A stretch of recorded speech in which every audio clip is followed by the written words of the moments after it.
Good morning बेटा। गिल्लू जैसे आप लोग बोल रहे थे एक बार और एक्सप्लेन करने के लिए। कल तो मैंने शॉर्ट में स्टोरी सुना दिया था, लेकिन मैं सोची कि आपको ये पीडीएफ में पीपीटी द्वारा दिखा दूँ तो और अच्छे से याद हो जाएगा। तो गिल्लू लिखे महादेवी वर्मा, 26 मार्च 1907 को इनका जन्म फर्रुखाबाद उत्तर प्रदेश में हुआ था। 11 सितंबर 1987 इलाहाबाद उत्तर प्रदेश में मृत्यु हो गई। शिक्षा हुआ था इंदौर मिशन स्कूल से प्रारंभिक शिक्षा। सन 1932 में इलाहाबाद विश्वविद्यालय संस्कृत में एमए पास किया।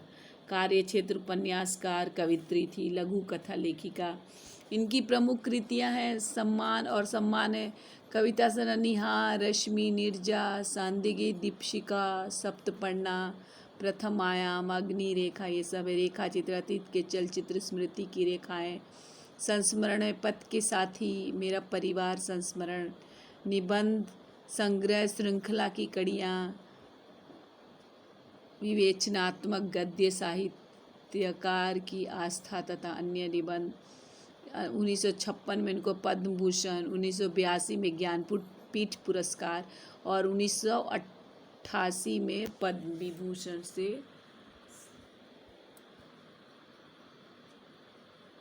88 में पद्म विभूषण से इनको सम्मानित किया गया था।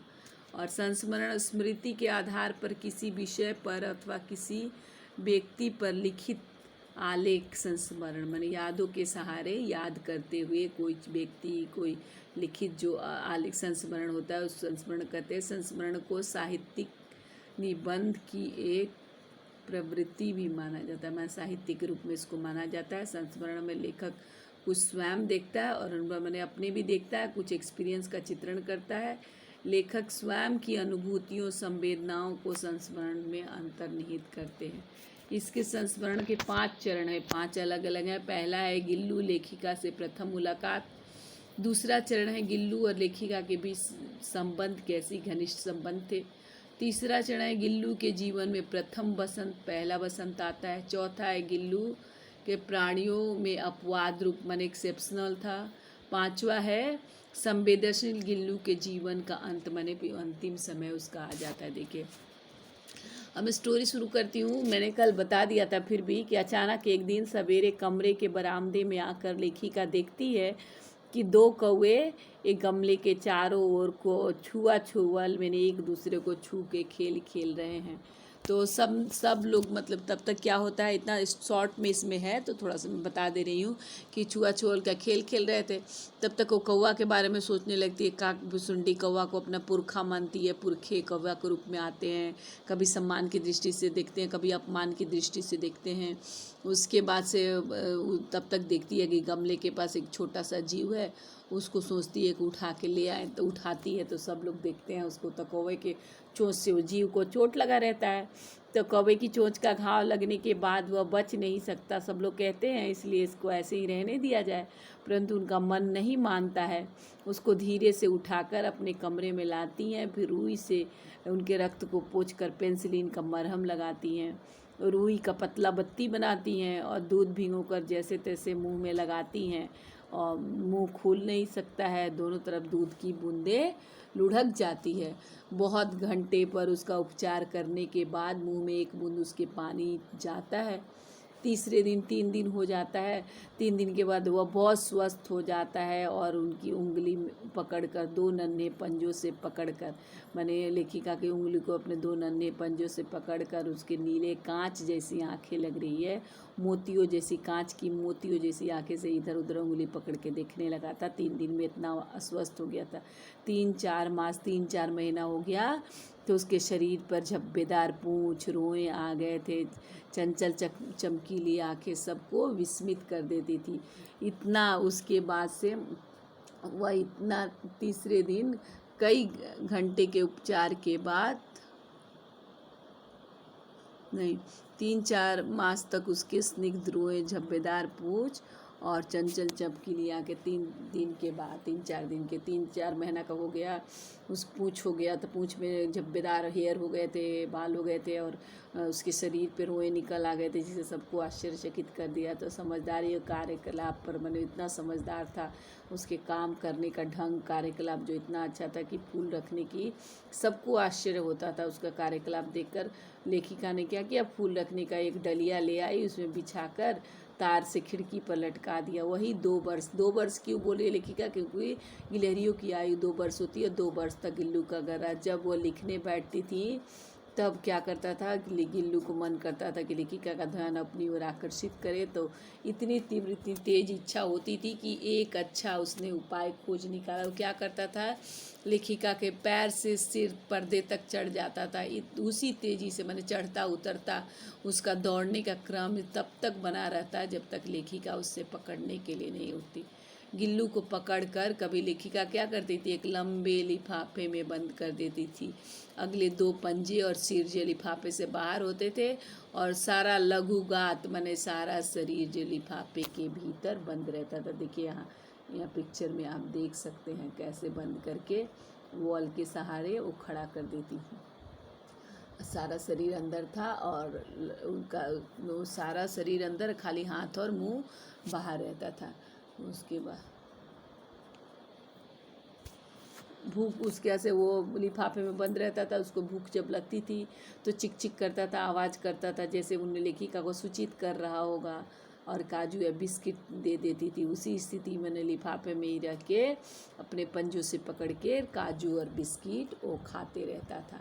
और गिल्लू का जीवन का अब उसके बाद क्या हुआ था, उसकी ज़िंदगी का पहला बसंत आ गया। बसंत का मौसम आया, नीम चमेली की खुशबू लेखिका के कमरे तक आने लगी, और बाहर से गिलहरियाँ खिड़की पे आकर चिक चिक चिक चिक करने लगी थी।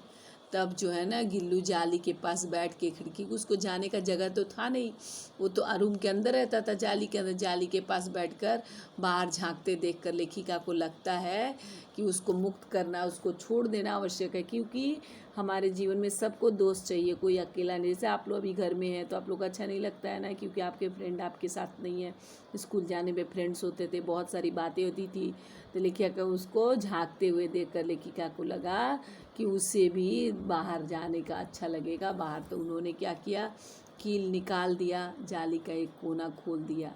इस मार्ग से, इस रास्ते से जाने पर सचमुच ही गिल्लू क्या किया, मुक्ति का सांस लिया, मुक्त हो गया। इतने छिटे, क्योंकि इतने छोटे जीव को घर में पले कुत्ते बिल्लियों से भी बचाना एक समस्या थी, इसलिए लेखिका ने क्या किया, उसको जाली का एक कोना खोल दिया। तो उसी, क्योंकि बहुत सारे कुत्ते बिल्ली थे लेखिका के यहाँ, तो उन लोगों से बचाना भी मुश्किल था, इसीलिए लेखिका ने जाली का एक कोना खोल दिया। वो कमरे से जब बाहर जाती तो गिल्लू भी खिड़की की खुली जाली के राह बाहर चला जाता था। दिन भर गिलहरियों को झुंड का नेता बना हर डाल पर उछलता कूदता रहता, और ठीक 4 बजे खिड़की के भीतर आकर अपने झूले में, क्योंकि लेखिका का कॉलेज से आने का टाइम 4 बजे था। और लेखिका बोलती है, महादेवी वर्मा बोलती हैं कि उनके चौंकाने की इच्छा उसमें न जाने कब और कैसे उत्पन्न हो गई। कभी क्या करता था, फूलदान के फूलों में छिप जाता, कभी पर्दे की चुन्नट में, कभी सोंजूही की पत्तियों में। लेखिका बोलती हैं कि उनके पास बहुत से पशु पक्षी थे और उनका लगाव भी कम नहीं था, परंतु किसी को इतनी हिम्मत नहीं थी कि उनके साथ थाली में बैठ के खाए। ऐसा उनको याद नहीं आता है, किंतु गिल्लू उनमें एक्सेप्शनल था। जैसे ही वो खाने के कमरे में जाती थी, वह खिड़की से निकलकर आंगन की दीवार पर, बरामदा पर, मेज पर पहुंच जाता और ज़बरदस्ती कूदते फांदते वो डाइनिंग हॉल में पहुंच जाता, ज़बरदस्ती उनकी थाली में बैठना चाहता। बड़ी कठिनाई से उन्होंने गिल्लू को थाली के पास बैठना सिखाया, जहाँ से वो बैठ के उनकी थाली से एक एक चावल निकाल कर बड़ी सफाई से खाता था। काजू उसका प्रिय, काजू उसको बहुत ही पसंद था, काजू बहुत अच्छा लगता था। उसी बीच लेखिका का मोटर दुर्घटना हुआ, एक कार एक्सीडेंट हो गया, उसी में उनको तक चोट लगी, कुछ दिन अस्पताल में रहना पड़ा। उन दिनों जब लेखिका के कमरे का दरवाज़ा सब लोग खुलता तो गिल्ली झूले से उतर कर दौड़ता, फिर उसी तेजी से उतरकर वापस घोंसले में जाके बैठ जाता। वो दौड़ के उतरता, दौड़ के जाता, उसी तेजी से वापस जब देखता कि लेखिका नहीं है, दूसरा कोई हो, तो फिर से वापस चला जाता था। उनकी जब वह वहाँ से डिस्चार्ज होकर घर में आई तो उनके तकिए पर सिरहाने बैठ जाता था। अपने नन्हे नन्हे पंजों से उनके सिर के बालों को धीरे धीरे सहलाता था कि लगता था कि कोई आया, हॉस्पिटल में नर्स आया जैसे सेवा कर रही है वैसे सेवा कर रहा है। गर्मियों में दोपहर के समय लेखिका काम करती थी तो बाहर नहीं जाता था क्योंकि गर्मी होती थी, झूलने में भी नहीं बैठता था। तो सोचा कि लेखिका के निकट कैसे रहे, महादेवी वर्मा के निकट कैसे रहे, तो उसने उसका भी उपाय खोज निकाला। उसने क्या किया कि उनके पास रखी सुराही पर लेट जाता, इस प्रकार वो उनके समीप भी रहता, उसके शरीर में ठंड भी को ठंड मिलती। गिलहरी को जीवन, अब लेखिका बोल रही है कि गिलहरी का जीवन 2 साल से ज़्यादा नहीं होता है और उसका अंत समय आ ही गया था। उस दिन, जिस दिन उसका मरने का दिन था, उस दिन कुछ नहीं खाया।